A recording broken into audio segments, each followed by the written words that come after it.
नमस्कार। आज हम अंतःस्रावी विज्ञान के परिचय के बारे में बात करेंगे। An introduction to endocrinology. Myself, Dr. Ashok Kumar Siroya, Associate Professor, Department of Zoology, SPC, Government College, Ajmer।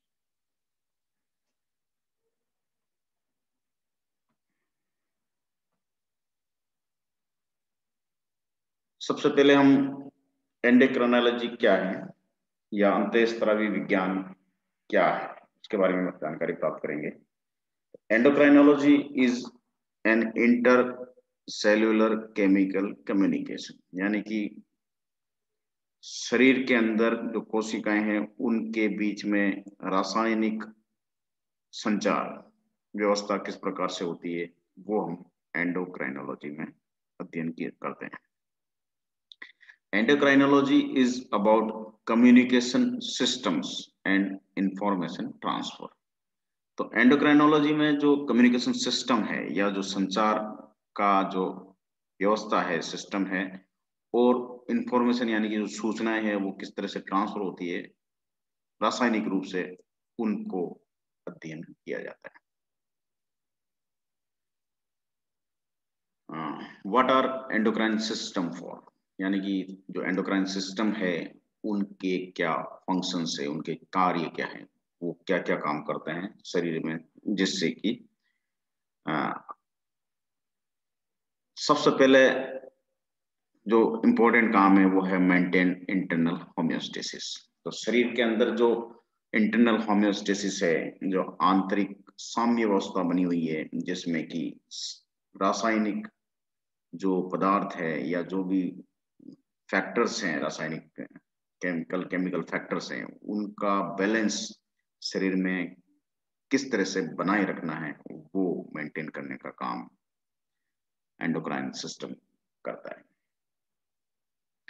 यदि होम्योस्टेसिस, इंटरनल होम्योस्टेसिस बरकरार रहेगा तो नेक्स्ट जो कार्य है सपोर्ट सेल ग्रोथ, तो कोशिकाओं की जो वृद्धि की प्रक्रिया है वो उनको सपोर्ट किया जा सकेगा।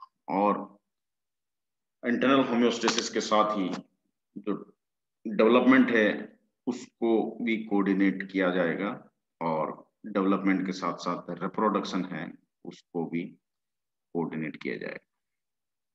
ये सब आंतरिक प्रक्रियाएं जो है वो एक होम्योस्टेसिस के अंतर आती है, वो केमिकल जो होम्योस्टेसिस है उससे बरकरार रखी जाती है। इसके साथ साथ जो बाह्य वातावरण है, आंतरिक का वातावरण का बाह्य वातावरण से किस प्रकार से रेस्पॉन्स किया जाएगा, तो facilitate responses to external stimuli, ये भी एक इम्पोर्टेंट काम है जो एंडोक्राइन सिस्टम के द्वारा किया जाता है। What are the element of an endocrine system? तो एंडोक्राइन सिस्टम किन किन चीजों से मिलके बनता है, या उसके अंदर कौन कौन सी चीजें, शारीरिक जो घटक है, एलिमेंट्स है, वो कौन कौन से इसमें शामिल किए जाते हैं, वो इस प्रकार हैं। तो फर्स्ट है सेंडर। सेंडर मीन्स कोशिकाएं या सेल्स जो संचार के जो सिग्नल है उनको प्रोड्यूस करती है। संचार के सिग्नल कौन से हैं? हार्मोन। तो हार्मोन को सीक्रेट करने का काम करेगी एंडोक्राइन सेल्स या एंडोक्राइन ग्लैंड्स। एंडोक्राइन ग्लैंड्स के अंदर बहुत सारी कोशिकाएं पाई जाती है जिन्हें हम एंडोक्राइन सेल्स कहते हैं। वो सेंडर का काम करती है, सेंडिंग सेल्स भी उन्हें कहा जा सकता है, या एंडोक्राइन सेल उनको कहा जा सकता है। दूसरा पार्ट है सिग्नल। सिग्नल सेंडर या जो एंडोक्राइन सेल्स हैं उनके द्वारा सिग्नल आगे की तरफ दिए जाते हैं। सिग्नल्स जो हैं वो हार्मोन के रूप में दिए जाते हैं। हार्मोन एक केमिकल सिग्नल है जो एंडोक्राइन सेल्स या सेंडिंग सेल्स के द्वारा प्रोड्यूस किए जाते हैं। अब ये सिग्नल किस माध्यम में आगे बढ़ेंगे, वो है non destructive medium. Non destructive medium endocrine system में सीरम और हार्मोन बाइंडर्स होते हैं। सीरम मीन्स ब्लड, ब्लड के अंदर इन हार्मोन्स को ट्रेवल किया जाता है या मीडियम प्रदान किया जाता है ताकि ये एक कोशिका से दूसरी कोशिका की तरफ गमन कर सके जहां पर उसके टारगेट ऑर्गन्स हैं। सेलेक्टिव रिसीवर्स उन हार्मोन्स को रिसीव करने के लिए सेलेक्टिव रिसीवर्स कोशिकाओं की कोशिका कला या सेल मेम्ब्रेन पर पाए जाते हैं, जिन्हें हम रिसेप्टर प्रोटीन्स कहते हैं। रिसेप्टर प्रोटीन्स जो हैं उनके अंदर, उनके जस्ट नीचे यानी कि जो सेल मेम्ब्रेन है उसी में ही ट्रांसड्यूसर्स पाए जाते हैं जो ट्रांसड्यूसर प्रोटीन कहलाते हैं, या उन्हें हम सेकेंड मैसेंजर ही कहते हैं। सेकेंड मैसेंजर जो होते हैं वो सूचनाओं को हार्मोन्स से, प्रोटीन रिसेप्टर से, हार्मोन प्रोटीन रिसेप्टर से प्राप्त करके कोशिकाओं के आंतरिक वातावरण में सूचनाओं को पहुंचाने का काम करते हैं। एम्पलीफायर जो है ट्रांसड्यूसर्स का एक फॉर्म होती है, या इफेक्टर एंजाइम्स जो होती हैं वो उन सूचनाओं को एम्पलीफाई करते हैं, यानी कि उन सूचनाओं के अनुसार कोशिकाओं में एक्शन की प्रक्रिया जो है वो अपनाते हैं। इफेक्टर या इफेक्टर प्रोटीन कोशिकाओं के वे पार्ट होते हैं जिनके अंदर हार्मोन्स के द्वारा विभिन्न क्रियाविधियां या एक्टिविटीज की जाती है, जिससे कि सेलुलर रेस्पॉन्स या जो रेस्पॉन्स है वो कोशिकाओं में उस हार्मोन के प्रति जो सेंडर या सेंडिंग सेल्स के द्वारा भेजा गया है वो सेकेंड हार्मोन को भी स्टिमुलेट करने का कार्य कर सकते। हार्मोन क्या है? हार्मोन एक अणु है, मॉलिक्यूल है, जो कि एक मैसेज को एक ऑर्गेनिज्म में सूचनाओं को एक स्थान से दूसरे स्थान तक पहुंचाने का कार्य करता है। Because of this function, physical description of chemical thought to be a hormone, यानी कि जो इसका जो फिजिकल डिस्क्रिप्शन है कि भाई ये सूचनाओं को आगे पहुंचाने का काम करता है, वो रासायनिक जो इसका विचार है to be a hormone are not adequate to indicate the molecule's physiological role. A molecule is a hormone only when described in the context of the role in a biological communication system. यानी कि जब ये जो chemical है वो यदि biological communication system में काम करेगा तो ही ये हार्मोन कहलाएगा, अन्यथा ये केवल एक फिजिकल मॉलिक्यूल्स के रूप में माना जाएगा। और इनका जो कम्युनिकेशन सिस्टम है उसको जानकारी प्राप्त करने के लिए इस मॉलिक्यूल की टेस्टिंग बायोएसे द्वारा की जा सकती है। बायोएसे किसी हार्मोन का कोशिकाओं पे किस प्रकार से एक्शन होता है कि उस हार्मोन की बढ़ने और घटने से कौन सी क्रियाएं घटी और बढ़ी, कौन सी क्रियाएं बंद हुई, कौन सी क्रियाएं इनिशिएट हुई, स्टार्ट हुई, तो उसके अनुसार इन हार्मोन्स का निर्धारण किया जाता है कि भाई ये हार्मोन इस अभिक्रिया के लिए या इस क्रिया के लिए उत्तरदायी होता है। हार्मोन के प्रकार की बात करें तो 4 प्रकार के हार्मोन पाए जाते हैं: प्रोटीन एंड पेप्टाइड, लिपिड्स जिन्हें हम स्टेरॉइड्स भी कहते हैं, amino acid derived thyronines and neurotransmitters, और गैसेस में कार्बन मोनोऑक्साइड और नाइट्रस ऑक्साइड शामिल की जाती है। हार्मोन रिसेप्टर्स सेलुलर प्रोटीन होते हैं जो उस हार्मोन के प्रति हाई एफिनिटी शो करते हैं, और शेप और फंक्शन में जैसे ही वो बाइंडिंग हार्मोन के साथ करते हैं उनके चेंज हो जाता है। और नेक्स्ट जो नीचे उनके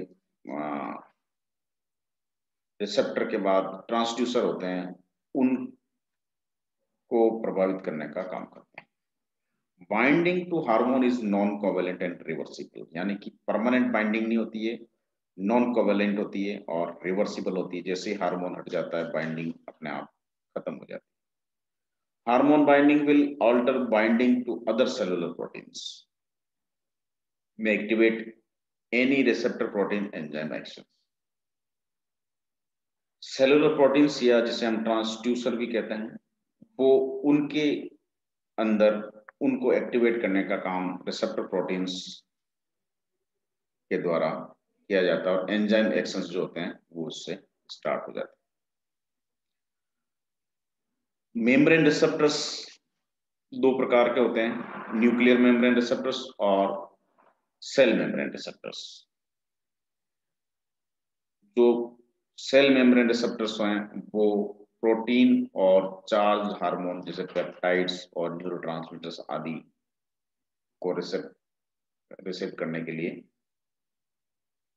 काम करते हैं। 3 मेजर ग्रुप्स, इसके अंदर सर्पेंटाइन है, 7 ट्रांस मेम्ब्रेन डोमेन्स है, ग्रोथ फैक्टर साइटोकाइनिन है, और कुछ आयन चैनल्स हैं जो प्रोटीन और चार्ज हार्मोन के रिसेप्टर के रूप में सेल मेम्ब्रेन पर रिसेप्टर के रूप में काम करते हैं। और जो न्यूक्लियर रिसेप्टर्स हैं, न्यूक्लियर रिसेप्टर्स जो है न्यूक्लियर प्रोटीन जो है पेयर के रूप में काम करते हैं, और specific hormone recognition element HREs, hormone receptor elements sequence जो होती है डीएनए के प्रोमोटर रीजन्स में, वो टारगेट जीन के प्रोमोटर रीजन में जो HREs होते हैं वहां पे जाके सीधे बाइंड होते हैं। और हाइड्रोफोबिक मॉलिक्यूल्स, स्टेरॉइड और थायराइड हार्मोन्स जो हैं वो उसके उदाहरण हैं जो डायरेक्ट न्यूक्लियर रिसेप्टर के रूप में जुड़ते हैं। ट्रांसड्यूसर्स किसे कहते हैं? Transducers are the protein that converts the information in hormonal signal into chemical signal understood by cellular mechanism. जो हार्मोनल सिग्नल है उनको केमिकल सिग्नल में किस प्रकार से चेंज किया जाता है, या ट्रांसड्यूसर्स जो होते हैं उनके अंदर हार्मोनल सिग्नल्स को केमिकल सिग्नल में बदलने की क्षमता होती है। They change their shape, activity when they interact directly with protein hormone complex। Protein hormone complex के साथ जैसे ही इनका इंटरेक्शन होता है उनके शेप और एक्टिविटी में परिवर्तन हो जाता है, और बाइंडिंग प्रोटीन्स जो हैं वो सेकेंड मैसेजर के रूप में या उनकी खुद की एक्टिविटी में परिवर्तन करके या प्रोटीन के साथ कोवेलेंटली मॉडिफाई होकर के या और एडिशन और रिमूवल ऑफ फॉस्फेट के द्वारा या लिपिड ग्रुप्स के एसिड एडिशन या रिमूवल के द्वारा या मिथाइल ग्रुप और एसीटेट के रिमूवल या एडिशन के द्वारा अपने एक्शन को शो करते हैं और अदर प्रोटीन को एक्टिवेट करने का काम करते हैं। They begin एम्प्लीफाइंग the energy content of the original hormone signal, यानी कि ओरिजिनल हार्मोन सिग्नल जो है उसको कई गुना वर्धित होकर के उन कोशिकाओं में एक्शन की प्रक्रिया स्टार्ट कर देते हैं। ट्रांसड्यूसर्स जैसे साइक्लिक एमपी जो मैकेनिज्म है उसके अंदर जी प्रोटीन ट्रांसड्यूसर ये हार्मोन रिसेप्टर के रूप में काम किया। फिर ये ट्रांसड्यूसर एडिनाइलेज साइक्लेज जो है जो प्रोटीन काइनेज एक्टिविटी स्टार्ट करने के लिए ये एडिनाइलेज साइक्लिक एमपी का एडिनाइलेज साइक्लेज जो है एम्प्लीफिकेशन करता है। साइक्लिक एमपी जिस प्रकार से शरीर की कोशिकाओं में एक्टिविटी होनी है उसके अनुसार साइक्लिक एमपी उन पर्टिकुलर प्रोटीन्स के साथ जुड़ करके वो एक्शन शो करते हैं। G protein, phospho inositide, protein kinase C, ये एक अलग तरह का ट्रांसड्यूसर मैकेनिज्म है। एक अन्य प्रकार का ट्रांसड्यूसर मैकेनिज्म इसमें सरफेस मेम्ब्रेन रिसेप्टर पाथवेज में फॉस्फोलिपिड पाथवे है, मैप केप पाथवे है, जैक स्टेट पाथवे है, और इसी प्रकार से जो mechanism of insulin, action of insulin और रिलेटेड ग्रोथ फैक्टर्स जो है, इसका भी उदाहरण हम देख सकते हैं।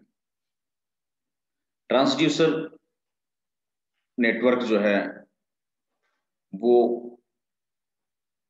सामान्यतः साइक्लिक एमपी और काइनेज एक्टिविटी के द्वारा कोशिकाओं को एक रासायनिक संचार के द्वारा सूचनाएं प्रदान करता है। तो अधिकतर जो है मेम्ब्रेन रिसेप्टर ट्रांसड्यूसर नेटवर्क जो है वो साइक्लिक एमपी और काइनेज एक्टिविटी के द्वारा शो किया जाता है। इफेक्टर क्या होते हैं? Effectors are the enzyme other proteins that converts the transduced hormonal signal into biochemical change that generate the cellular response to hormone binding. Hormone binding के बाद जो सेलुलर रेस्पॉन्स होता है वो इफेक्टर का काम होता है। Usually amplifying the signal further and allow cellular work to be done. कि भाई किस प्रकार से कोशिकाओं को काम करना है, सेल मोशन करना है, ग्रोथ करना है, डिवीजन करना है, अल्टर्ड मेटाबॉलिज्म करना है, सीक्रेशन करना है, डीपोलराइजेशन करना है। तो इस प्रकार के जो काम है वो इफेक्टर जो सेल्स है उसके द्वारा किया जाता है।